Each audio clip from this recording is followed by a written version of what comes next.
right, well, there you have it. You've been watching the ABC News presidential debate simulcast right here on Wish TV. Now I'm joined by two members of Indiana's best political team. Dana Black is the former deputy chair of engagement for the Indiana Democratic Party. Always good to have you in, Dana.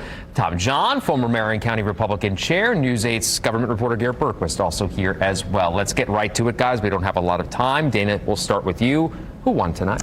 The vice president took it to him. She won the debate. She won the debate on substance. She won the debate on style. And honestly, she won the debate in intimidating and triggering Donald Trump. She did exactly what she was supposed to do. She outlined the future for America and showed the contrast between her vision and his lack of vision for our country. Tom. Well, I think what you saw is you saw the vice president lean in, and she is somebody who has the skills of a debater, the skills of somebody who's a litigator, and she performed very well tonight. But you saw Donald Trump call the question, are you better off now than you were 4 years ago?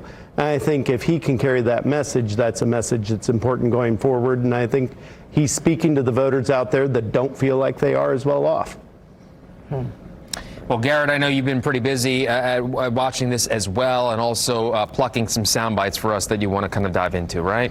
Yeah, so one thing that was very noticeable is that with virtually all the topics, Trump tied everything ultimately back to the border, whatever the issue was, whether it was economics, whether it was crime, just about every topic. Sooner or later, he brought it back to the border. And the moderators did actually address the question of border security itself. Here's a little bit of what each candidate had to say. That bill would have put more resources to allow us to prosecute transnational criminal organizations for trafficking in guns, drugs, and human beings. But you know what happened to that bill? Donald Trump got on the phone, called up some folks in Congress and said, kill the bill. And you know why? Because he'd prefer to run on a problem instead of fixing a problem. I'd like to see her go down to Washington, D.C. during this debate, because we're wasting a lot of time. Go down to, because she's been so bad, it's so ridiculous.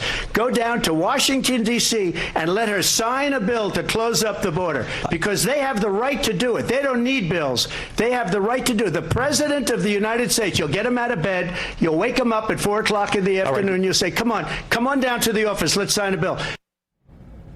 And just to clarify, Harris there was referring to the border security deal that ultimately fell through earlier this year. We want to get your reaction on that, Dana. Well, she's not wrong. Yeah. It was a bipartisan bill that was negotiated with Senate Republicans.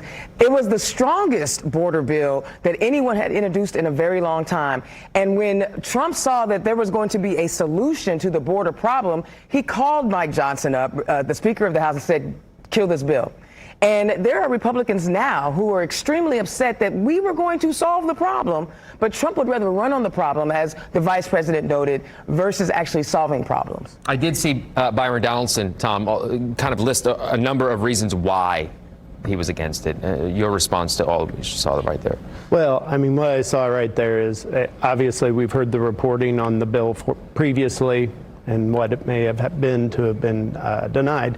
I think the more interesting piece of that clip, though, is it really demonstrates the fact that Trump is trying to align that it's the Harris-Biden administration. And at every turn, it's going to be about, well, if it hasn't been done, why didn't you do it?